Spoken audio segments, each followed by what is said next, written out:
Meditação da Mulher, sexta-feira, 22 de março de 2024, com o título Lições no Avião. Os meus pensamentos não são os pensamentos de vocês, e os caminhos de vocês não são os meus caminhos, diz o Senhor.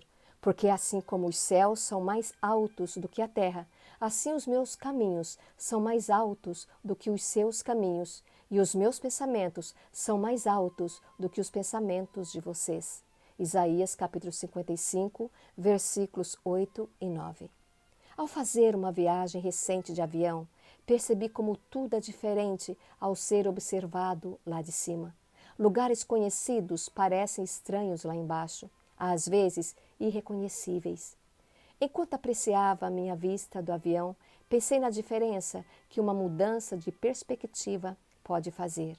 Lá embaixo, as pessoas veem as agitações de trânsito e encontram outros indivíduos, alguns mal-humorados e outros eufóricos.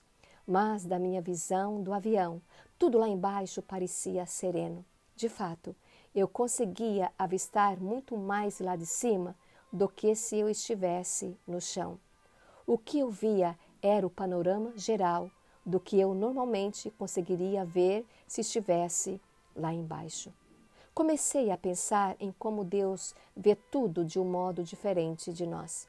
Embora eu não pudesse ver muitos detalhes do meu ponto de vista dentro do avião, Deus vê tanto o panorama geral quanto os mínimos detalhes do que compõe nossa vida. Ele consegue fazer isso porque Ele é o Alfa e o Ômega. Como Criador do Universo, Ele sabe muito mais sobre tudo do que nós sabemos. Então, seria de admirar que situações que provocam estresse e ansiedade para mim não causam problema nenhum para Ele? Não é que Deus não se importa com o que está acontecendo em minha vida no momento, mas sim que Ele vê toda a história. Isso é muito diferente de como você e eu vemos cada situação, pois temos somente uma perspectiva humana limitada da nossa vida atualmente. Minha pequena reflexão no avião me fez lembrar de que, como Deus é nossa rocha, podemos ir até Ele quando temos dúvidas ou preocupações. Pelo fato de sua perspectiva ser diferente da nossa, Ele visualiza toda a história da nossa vida, diferentemente da nossa visão estreita e embaçada. Refleti sobre uma outra maneira de como a perspectiva de Deus varia da nossa. Não somente Ele vê toda a situação, mas vê a essência da questão. Por exemplo, Ele não vê um colega irritante de trabalho, mas sim alguém que está sofrendo.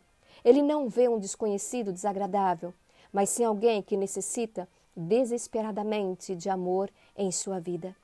Comecei a orar naquele mesmo momento para que eu tivesse a perspectiva de Deus ao lidar com aqueles que, sinceramente, eu preferiria evitar. Em cada pessoa, Deus vê um de seus filhos, mesmo quando ainda não conseguimos enxergar isso. Contudo, sei que Deus me ajudará a ter sua perspectiva, se eu assim o permitir. Ele ajudará você também. Tenha um bom dia de preparação.